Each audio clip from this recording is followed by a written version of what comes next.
All right, guys, I recently came across a study which is even surprising to me, quite honestly, and it's, the results are quite impressive and shocking, and I'll comment on this. So this is a study that was published in the Scandinavian Journal of Gastroenterology about a year and a half ago, and it was basically a randomized control trial where they took two groups of people with established fatty liver disease, and I think this is an important caveat. They already had fatty liver disease. Now, how relevant is that? Well, considering something like 25% of Americans have fatty liver disease, it could impact quite a number of people. And what they did was they divided the two groups up based upon fruit consumption, not high fructose corn syrup, not Coca-Cola, but actual fruit. And they instructed the two groups. One group, the fruit-rich diet, was to eat at least 4 servings a day of fruit, whereas the other group was told to eat no more than 2 servings. So 4 or more, 2 or less. They followed them for 6 months. This was 80 people, again, randomized control trial.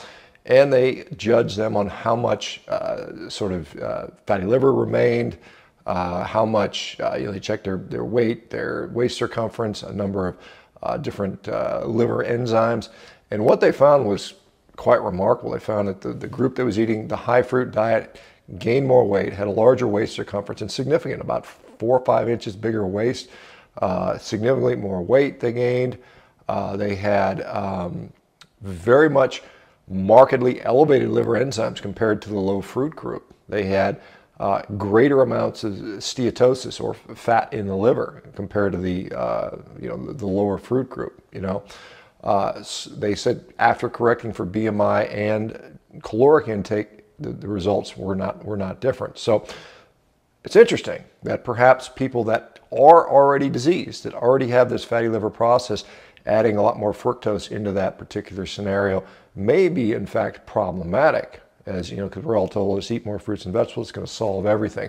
So maybe in this select set of people, and again, that number is actually larger than we think it is, it may be a bad idea to eat a lot of fruit based on this particular study. Now, the magnitude of the differences were so large that I would like to see this independently reproduced in another study before I would give too much credence to this. But it's interesting to see that people that are insulin resistant, metabolically less healthy, diabetic, fatty liver, all those things, there may be some reason to sort of dial back that recommendation, eat lots of fruits and vegetables perhaps, or particularly fruits in this case. Anyway, let me know what you guys think about this. Do you guys find this study to be preposterous? I was quite shocked looking at the number values. I mean, these are really, really significant differences. And, again, it's one of those things where that's why we do the studies, because we think we know the answer, and then we do the study and we find out, well, maybe we don't know the answer. So I'd like to see this study reproduced, somewhere else to see how it does. Not, I guess I could do a literature search to see if there's any other fruit versus non-alcoholic fatty liver disease studies out there. Perhaps there are. Anyway, guys, let me know what you guys think about that. I think it's quite fascinating. You guys, of course, have a great day.